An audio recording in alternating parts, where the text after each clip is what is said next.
Number 7. The Carnation Murders.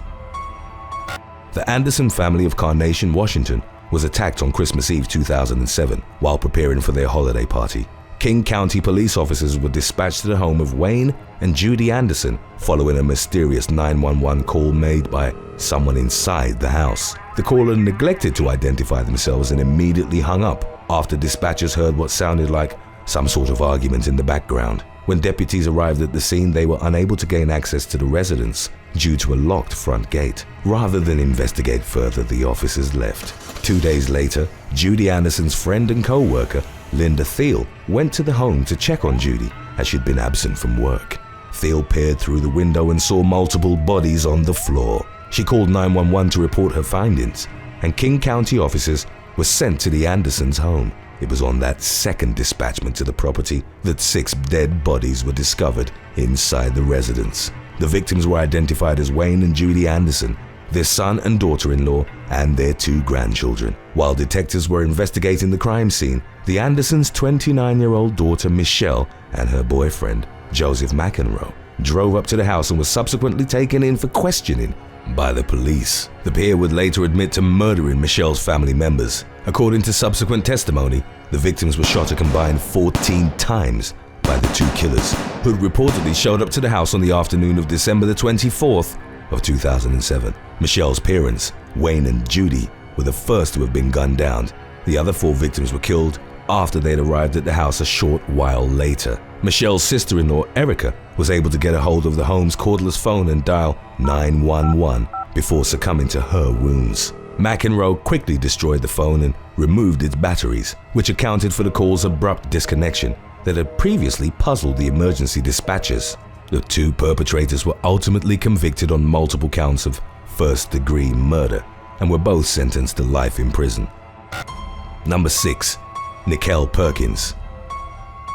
A 24-year-old Texas woman was shot dead in the early morning hours of December the 22nd of 2019. Nikhil Perkins had been attending a holiday party for the horseback trail riding group of which she was a part, called the Buck Wild Gang. Just before 3 a.m., Dallas County authorities were called to the dance hall in Oak Cliff, where the party had taken place, after receiving reports of shots fired on the premises. Upon their arrival, officers discovered that a woman later identified as Perkins had suffered gunshot wounds that would ultimately prove fatal. She was pronounced dead at the scene. Reportedly, an argument had flared up in the parking lot of the dance hall after the party had ended. There was a large crowd of people gathered outside when the situation suddenly escalated into a gunfight. The police were told by witnesses at the scene that multiple individuals had begun firing at each other, and Perkins, who was not involved in the dispute, was unfortunately caught in the crossfire. Investigators were unable to positively identify any suspects in the deadly shooting, and as of the case's latest updates,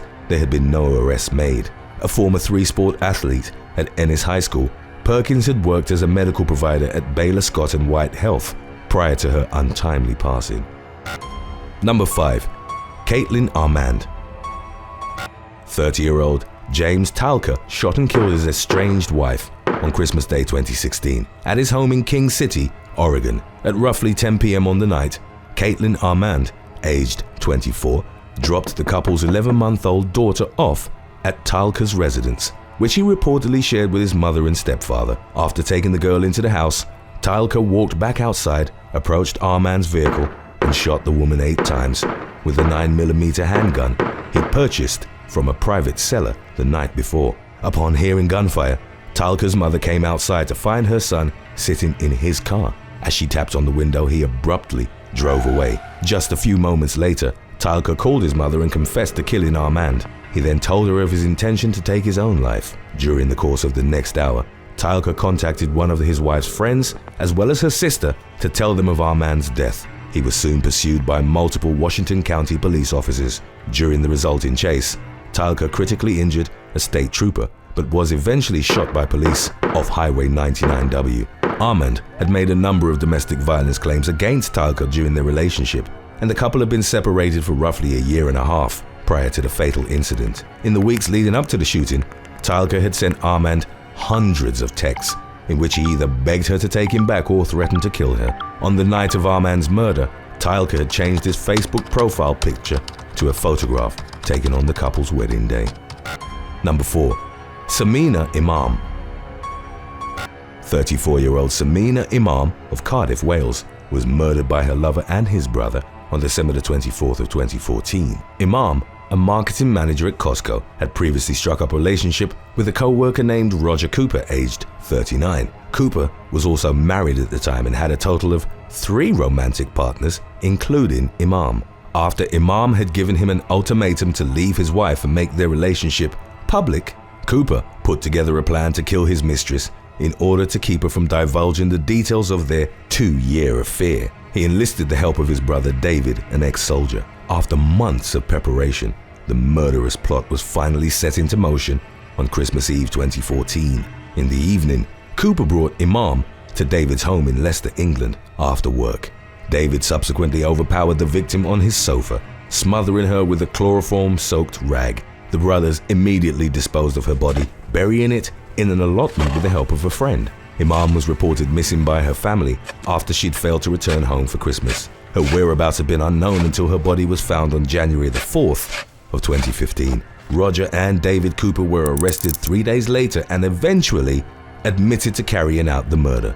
The brothers had covertly communicated with each other through Star Wars-themed texts, exchanging messages like "Death Star complete" and "Stay on target, you are expected, Vader," to conceal the true nature of their plans. They were both found guilty of Imam's murder and were given prison sentences of 30 years each. Number 3. Karoly Taylor.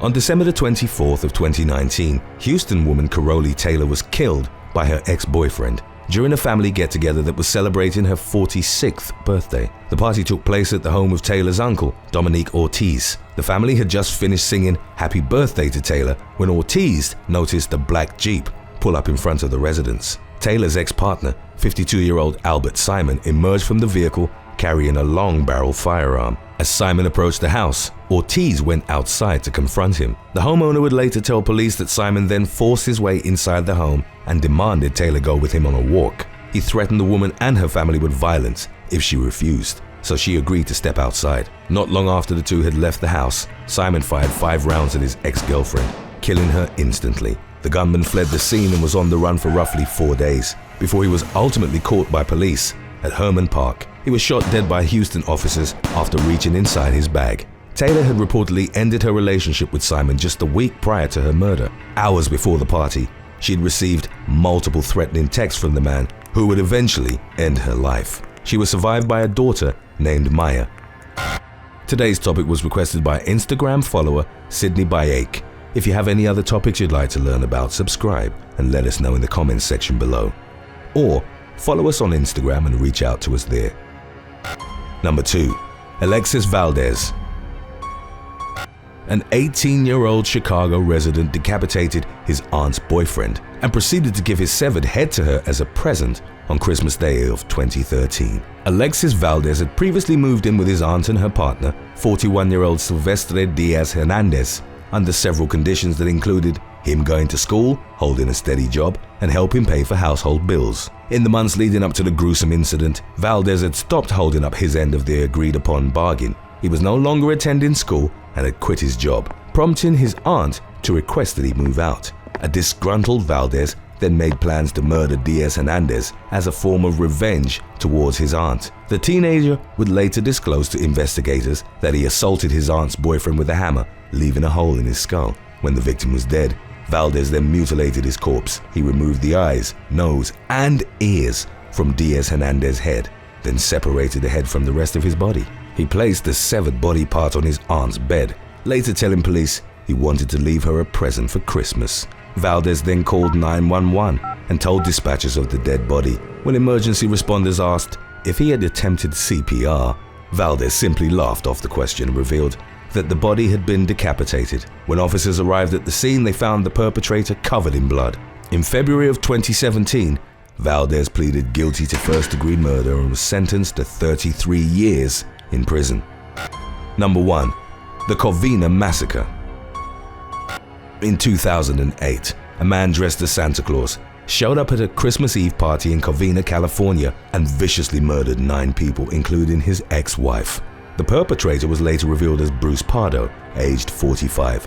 whose divorce had been finalized only a week prior to the incident. At around 11:30 p.m., Pardo knocked on the front door of his former in-law's house while donning a Santa costume and holding a gift-wrapped package. A party attended by roughly 25 people was taking place inside the home. When the door was opened, Pardo forced his way in and pulled out multiple 9mm handguns from inside the box. He began firing indiscriminately at the horrified house guests who fled to different parts of the home. One survivor managed to escape to a next-door neighbor's house and contact the police. Investigators would later determine that Pardo had likely murdered some of his victims, execution style at point-blank range. After Pardo had finished shooting, he further unwrapped the package to reveal a rolling air compressor that had been rigged to spray gasoline. Once the gas had been disseminated thoroughly, he set the house on fire. The resulting blaze reportedly rose up to 50 feet in the air. It took 90 minutes for 80 firefighters